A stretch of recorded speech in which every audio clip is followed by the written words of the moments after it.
अस्सलाम वालेकुम। Infinix 030 launch होने की डेट है सितंबर 1, 2023। इतना पुराना फ़ोन नहीं है, ये कुछ ही महीनों पहले लॉन्च हुआ है। इसका सब कुछ बताऊंगा कि आप अगर लेने के बारे में सोच रहे हैं इन्फिनिक्स 030 की, तो आपको मोबाइल लेने के बाद एग्जैक्ट फील ना हो कि हमने गलत मोबाइल ले लिया या हमने इस बजट में कोई और भी ले सकते थे। तो आपको रिकमेंड भी करेंगे और आपको बताएंगे कि आपके लिए बेहतर है या आपके लिए बेहतर नहीं है। चलें शुरू करते हैं आपको बोर किए बिना। सब्सक्राइब करें फैजी टून्स को ऐसे और व्यूज देखने के लिए। सबसे पहले तो इसमें जो नेटवर्क हम यूज कर सकते हैं वो हम 5G यूज कर सकते हैं। सबसे पहले इसका प्लस पॉइंट है 5G यूज कर सकते हैं। पाकिस्तान में भी 5G है नहीं है। सिंपली इसके बॉडी स्ट्रक्चर की बात करें तो दिखने में ये एक इंतहाई खूबसूरत मोबाइल है। इन्फिनिक्स ने बॉडी की मेकअप में कोई कंप्रोमाइज नहीं किया है। एज यूजुअली एक्सपेक्टेड था कि कुछ चेंज आएगा, बहुत अच्छा इन्होंने चेंज लाया है। इसका लाइट वेट रखा गया है।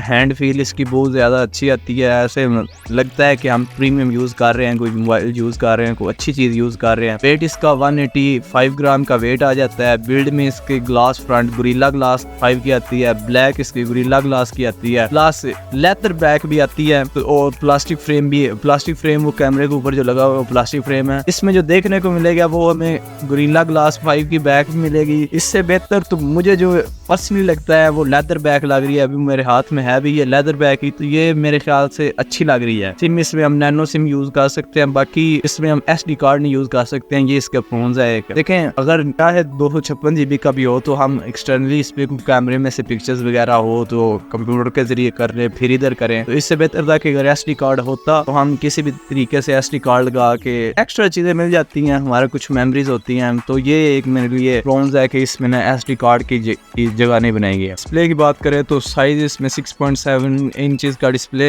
देखने को मिलता है। प्लस इसकी जो रिफ्रेश रेट मिलती है वो 144 हर्ट्ज की हमें इसकी रिफ्रेश रेट्स मिलती है। बाकी आउटडोर में ब्राइटनेस की चेक करें तो 950 और मिलती है। कदर बेहतर है, विजिबल है, कोई इसमें बुरी नहीं है। मगर कम्पेटिटिव जो डिवाइसेज हैं इसके मुकाबले में आती हैं OnePlus की या किसी और सैमसंग की, तो वो हमें 1000+ देती हैं। तो ये थोड़ा सा इसमें थोड़ा सा कम दिया गया, मगर उन्होंने इसमें रिफ्रेश रेट को बढ़ाया है। 144 हर्ट्ज का इन्होंने चेंज किया। रेजोल्यूशन हमें 1080 की रेजोल्यूशन मिल जाती है, अच्छी है देखने में। प्रोटेक्शन इसमें वही गोरिल्ला ग्लास 5 इसमें लगाया गया है। एक और इसमें प्रोज ये है कि अभी तक ये Android 13 की अपडेट दे रहे हैं और कंपनी ने कहा है कि ये Android 14 की अपडेट तक जाएगा, इससे आगे ये अपडेट नहीं होगा। ये भी एक बुरी चीज है, अपडेट नहीं होगा आगे, ये सिर्फ इतनी अपडेट रहेगी। तो मेरे ख्याल से इसमें भी बेहतरी होनी चाहिए थी, मगर नहीं है। कंपनी ने कह दिया, पॉलिसीज होती हैं। बाकी इसमें CPU ऑक्टा कोर की इन्फिनिक्स पहले जैसे जो पहले यूज करता है ऑक्टा कोर का Mali G77, पहले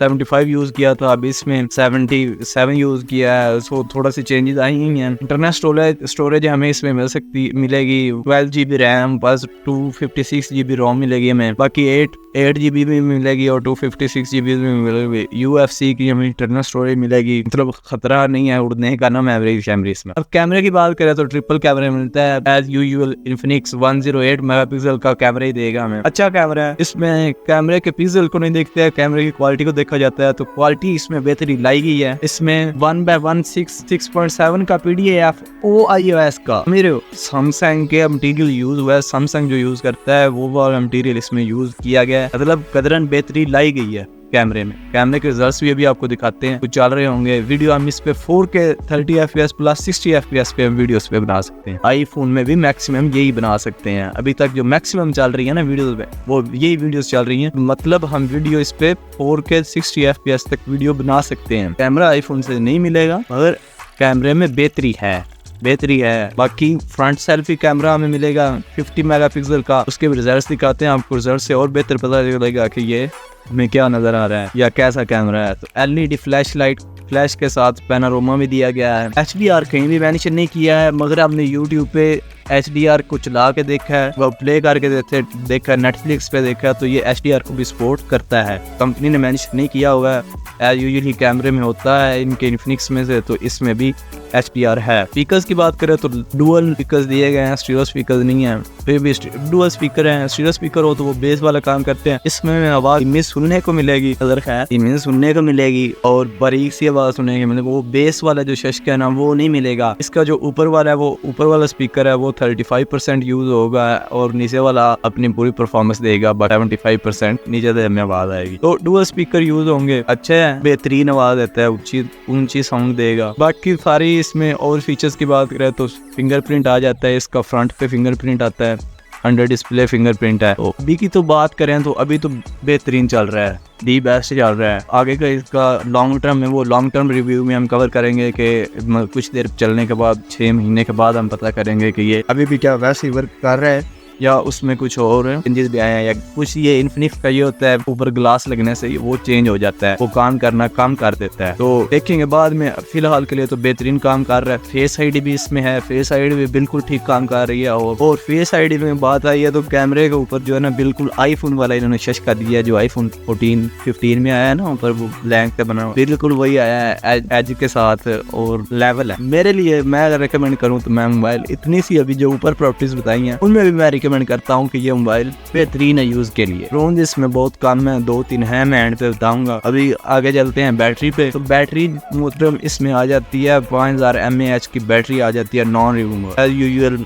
हर मोबाइल में एंड्रॉइड में ये यूज हो रही है। LEPO 5000 की बैटरी यूज हो रही है, कमाल बैटरी। गेमिंग के लिए बेहतरीन बैटरी, मूवीज के लिए आप दिन में एक दफा आप अगर चार्ज करके दिन में कहीं निकलते हैं या ऑफिस जाते हैं या किसी भी गेमिंग के लिए या ऑफिस वर्क के लिए, तो आपको एक दिन का ये लाजमी टाइम ही निकाल के देगी। चार्जिंग की बात करें तो पैकिंग में हमें 68 वोल्ट का चार्जर मिलता है, जो कि आधे घंटे में 80% चार्ज कंपनी कहती है, बट ऐसा होता नहीं है। कंपनी ऐसा कहती है बट होता नहीं है। 80% तो ना करे, मगर 30 मिनट में ये ऑलमोस्ट 60% 50% चार्ज कर देता है। तकरीबन घंटे 1.5 घंटे में ये फुल चार्ज कर देता है, फुल हो जाता है। इतना इसमें कोई इशू नहीं है। मगर हमें नॉर्मल चाहिए होती है पूरे दिन के लिए बैटरी, तो ये पूरे दिन के लिए बैटरी दे जाती है। प्राइस की बात करें तो इंडिया में ये आ रहा है 25,000 का, अभी नया नया। ये ब्लैक में या किसी एप्लीकेशन ये 27,000 का मिलेगा। पाकिस्तान में इसकी प्राइस चल रही है अभी तक 60,000 रुपए। 58,000 में मिल जाता है और 60,000 में भी ये चल रहा है। थोड़ा सा वेरिएंट में फर्क आ जाता है। तो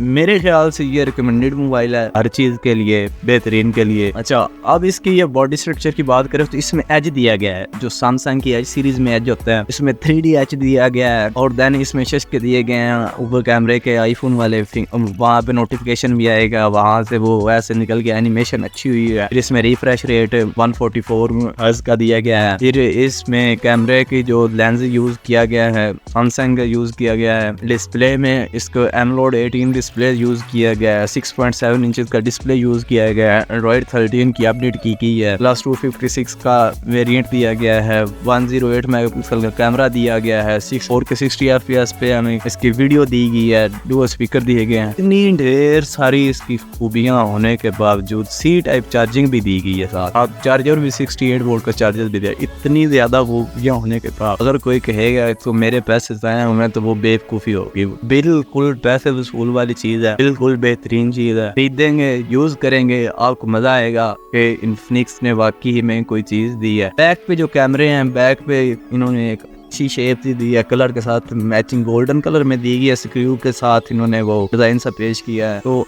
अच्छा लगता है देखने में। ऐसे प्रीमियम सी चीज लगती है, ऐसे लग्जरी टाइप लगता है। तो अच्छी चीज है, एक अच्छी चीज है देखने में भी, खरीदने में भी, यूज करने में और होगा। इसके कैमरे टेस्ट भी आएंगे, कैमरे की पिक्चर्स वो भी लगाई हुई हैं इसमें। तो सब्सक्राइब करें और ऐसे रिव्यूज देखने के लिए आपको सारी चीजें बताएंगे, बिल्कुल साफ चीजें बताएंगे। इसके मसले जो बताए थे वो यही मसले हैं कि एक इसमें मेमोरी कार्ड नहीं हम यूज कर सकते हैं, एक इसकी अपडेट नहीं हो सकती है, और मेरे ख्याल से इसमें ऐसे वैसे कोई मसले नहीं है। बाकी कंप्रोमाइज करने वाले सारे